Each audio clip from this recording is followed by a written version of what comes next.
Hello everyone. Good morning. Today we are going to do fourth part of class 9 science chapter Why do we fall ill?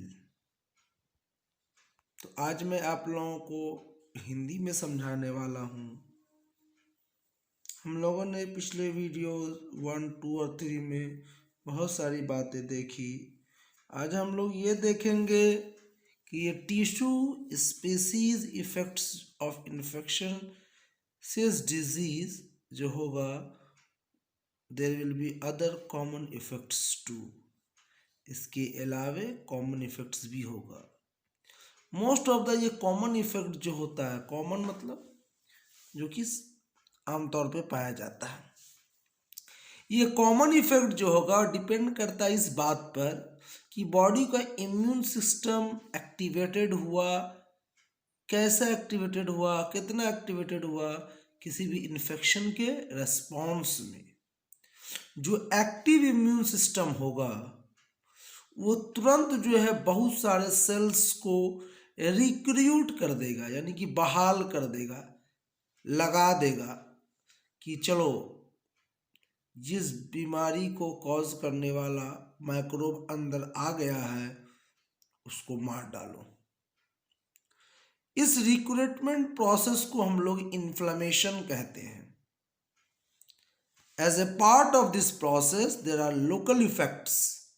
तो यही जो process होगा, ये जो काम चालू किया जाएगा सेल्स के द्वारा माइक्रोब जो एंटर किया है उसको मारने का, तो उसके रिजल्ट में लोकल इफेक्ट, लोकल आसपास असर हम क्या देखेंगे कि वहाँ पर फूल जाएगा, पेन होगा और हो सकता है फीवर भी आ जाए।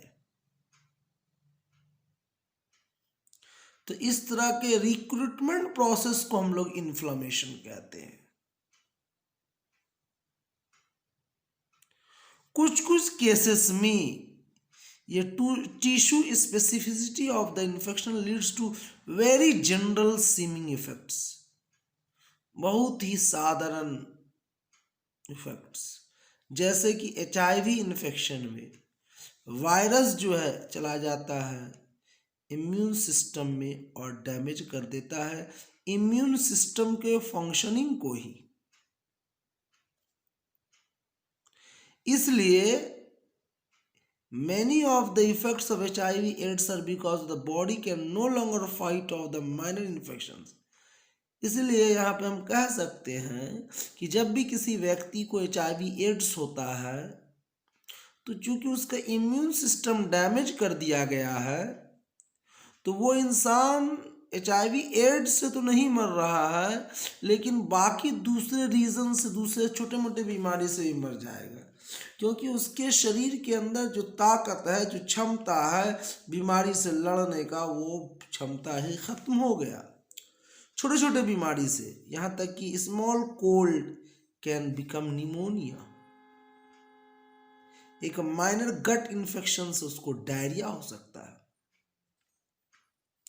यानी कि छोटी छोटी बीमारियां जो है वो भयानक बीमारी का रूप ले लेगा, क्योंकि उसका इम्यून सिस्टम बढ़िया नहीं है, क्योंकि उसकी इम्यून सिस्टम को ही वो HIV वायरस अफेक्ट करता है, असर करता, नुकसान पहुंचा दिया, उसको कमज़ोर बना दिया। अच्छा, ये इंपॉर्टेंट बात है याद रखने का कि severity of the disease manifestation जो है डिपेंड करता है कि कितना माइक्रोब्स एंटर किया शरीर के अंदर, कितना कीटाणु अंदर में प्रवेश किया है। अगर नंबर ऑफ माइक्रोब्स बहुत कम है तो डिजीज मैनिफेस्टेशन जो होगा वो माइनर होगा, कभी कभी नोटिस भी नहीं होगा। लेकिन अगर नंबर ऑफ माइक्रोब्स जो एंटर किया है वो ज़्यादा है तो disease can be severe enough to be life threatening, यानी कि इतना भयानक हो जाएगा कि उस इंसान की मौत भी हो सकती है। तो immune system is a major factor that determines the number of microbes surviving in the body. Immune system ही डिसाइड करेगा कि कितना माइक्रोब जिंदा रहेगा।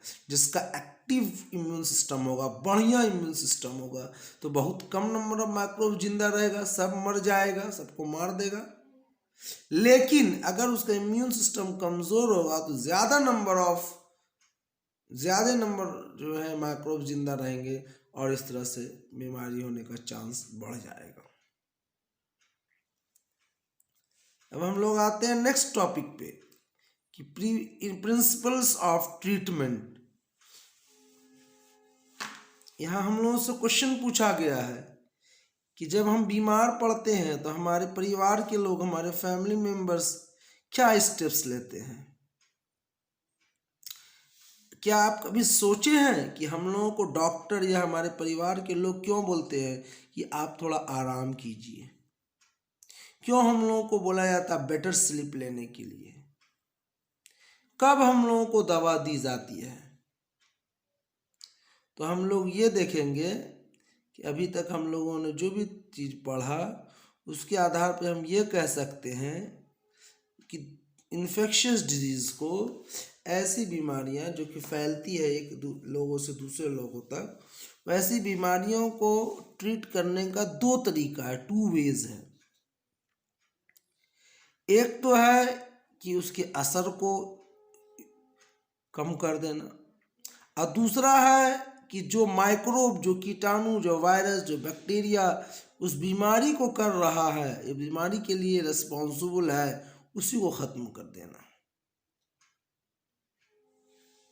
तो इफेक्ट, बीमारी के इफेक्ट को कम करने के लिए we can provide treatment that will reduce the symptoms. और सिम्टम्स यूजुअली क्या होता है? इन्फ्लामेशन होता है, जो ऊपर हम लोगों ने देख लिया। तो हम लोग मेडिसिन ले सकते हैं जो कि हमारे फीवर को कम कर देगा, हमारे पेन को या लूज मोशन को कम कर देगा। हम लोग बेड रेस्ट लेते हैं ताकि हम लोग अपने एनर्जी को कंजर्व रख सके, है ना, अपने एनर्जी को कंजर्व रख सके। इससे क्या होगा? This will enable us to have more of its available to focus on healing. तो जो एनर्जी हम लोग का कंजर्व होगा, उस एनर्जी से हम लोग क्या करेंगे? अपना रिकवर करने में, हील करने में इस एनर्जी को यूज करेंगे। लेकिन बताया जा रहा है कि this kind of symptom directed treatment by itself will not make the infecting microbe go away and disease will not be cured. Symptom directed treatment यानी कि हम लोगों ने जो दवा लिया ना, जो भी चीज किया, जो प्रोसेस अप्लाई किया, जो दवा खाया या खिलाया सिम्टम्स को कम करने के लिए, तो वो जो है इन्फेक्टिंग माइक्रोब, जो माइक्रोब अंदर में है, जो प्रवेश कर गया है, जो बीमारी के लिए रेस्पॉन्सिबल है, उसको तो हम लोग नहीं भगा सकते हैं, और इसलिए वो बीमारी कभी खत्म ही नहीं होगी। तो इसका मतलब हम लोग को क्या करना होगा कि जो माइक्रोब रेस्पॉन्सिबल है बीमारी के लिए, उसको मारना होगा। तो अब प्रश्न ये उठता है कि हम लोग माइक्रोब्स को कैसे मारें। तो एक तरीका हम लोगों को बताया गया है कि दवा को यूज करके हम लोग माइक्रोब्स को मार सकते हैं, और हम लोगों ने पढ़ लिया है पहले कि माइक्रोब्स को अलग अलग कैटेगरी में हम लोग कैटेगराइज करते हैं, जैसे कि वायरस हुआ, बैक्टीरिया हुआ, फंगी हुआ, प्रोटोजोआ हुआ, एक्सेट्रा।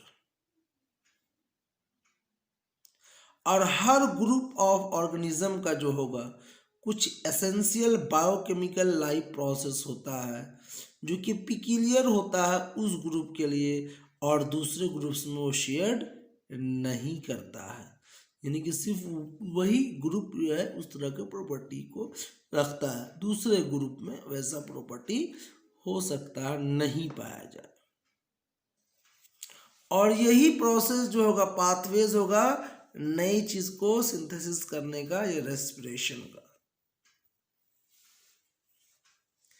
ये जो रास्ता है, ये जो पाथवेज है, will not be used by us either, हम लोग भी उसको यूज नहीं करेंगे। फॉर एग्जाम्पल, हम लोग का सेल जो है नया सब्सटेंस बनाता है, एक मैकेनिज्म से जो कि बैक्टीरिया से अलग है, तो we have to find a drug that blocks the bacterial synthetic pathways without affecting our own. हम लोग एक ऐसा तरीका खोजना होगा, एक ऐसा ड्रग खोजना होगा जो कि ब्लॉक कर देगा बैक्टीरिया के सिंथेसिस के पाथवे को, यानी जहाँ पे बैक्टीरिया बनता है, इंक्रीज करता है नंबर में, उसको पे उस पर रोक लगाना। तो एंटीबायोटिक्स एक्चुअली तो वही ना करता है। तो उसके अलावा जो है ड्रग्स है, will kill protozoa such as the malarial parasite.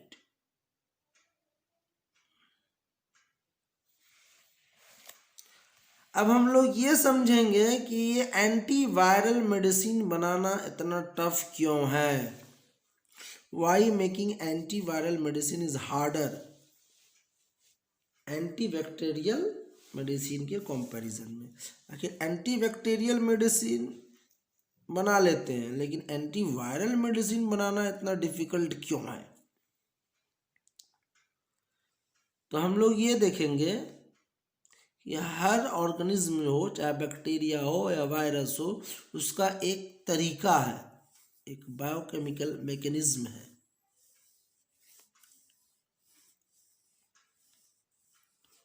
वो अपने बायोकेमिकल मैकेनिज्म से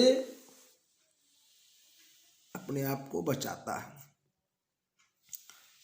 One reason why making antiviral medicine is harder than making antibacterial medicine is that viruses have few biochemical mechanisms of their own. Few biochemical mechanisms, अपना उसका biochemical mechanism है। They enter our cell and use our machinery for their life processes. वो viruses हम लोगों के body में प्रवेश करता है। They एंटर आवर सेल, हम लोग के सेल में एंटर करता है। And use our machinery for their life processes, और हमारे ही बॉडी में प्रवेश करने के बाद हमारे ही बॉडी के ऐसे एनर्जी कंज्यूम करके क्या करता है, वो आगे कर देता है। They enter our cell and use our machinery for their life processes, अपने लाइफ प्रोसेसेस के लिए। इसका यह मतलब हुआ कि there are relatively few viruses specific target to aim at, बहुत कम ही वायरस है जिस पे कि हम लोगों को एम करना है, अटैक का अपना निशाना टारगेट रखना है। इस लिमिटेशंस के बावजूद no effective antiviral drugs, the drugs that keep HIV infection under control.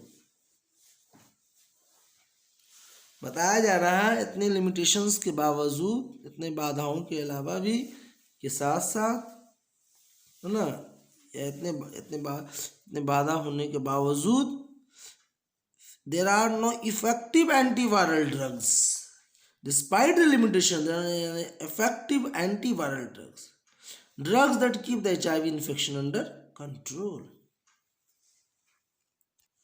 अब यहाँ पे हम लोगों ने जो देखा एंटीबायोटिक्स के बारे में, तो आपके मन में ये सवाल उठ रहा होगा कि ये आखिर एंटीबायोटिक्स अब क्या होता है। तो एंटीबायोटिक्स वो केमिकल है जो कि माइक्रो ऑर्गेनिज्म जैसे कि बैक्टीरिया हुआ, फंजी हुआ, ये सब प्रोड्यूस करता है लो कॉन्सेंट्रेशन लेवल पे।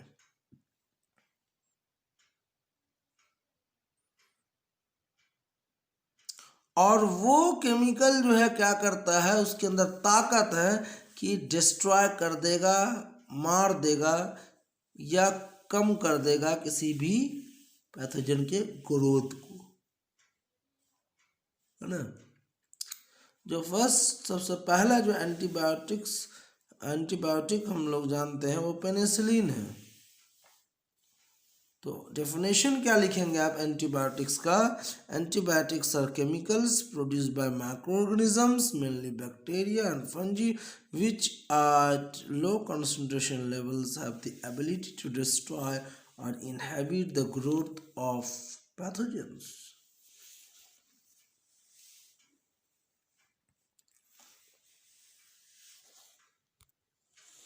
अब हम लोग आते हैं नेक्स्ट पार्ट में। यहाँ कहा गया principles of prevention,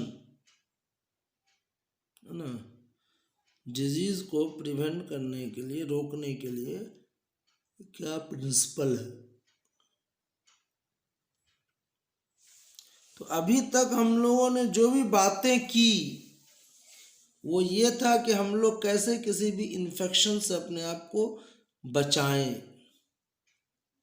All what we have talked so far deals with how to get rid of an infection in someone who has the disease.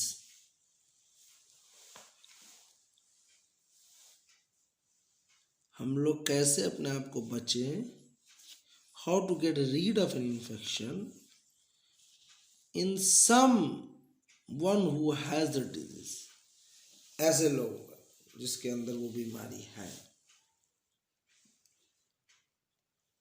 तो यहाँ पे हम लोगों को बताया गया है कि 3 लिमिटेशंस होता है जब हम लोग किसी अप्रोच को,